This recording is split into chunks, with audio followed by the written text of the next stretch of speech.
Let's go over how to remove devices from the field and store them properly. For effective project management, it's crucial to remove all devices from the field. Let's go through the steps to ensure proper handling.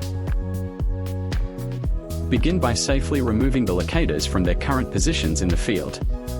Carefully remove the bird spikes from locator 1 and then proceed to demount the locator from its mounted position.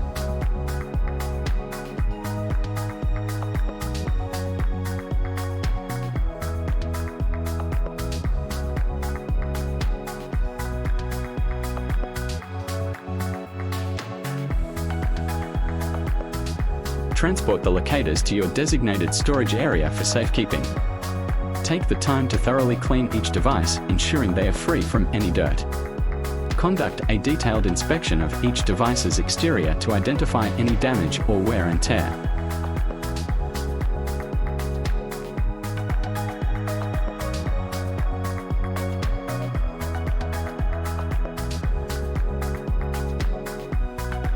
Once cleaned and inspected, place each device back into its original packaging or box for protection.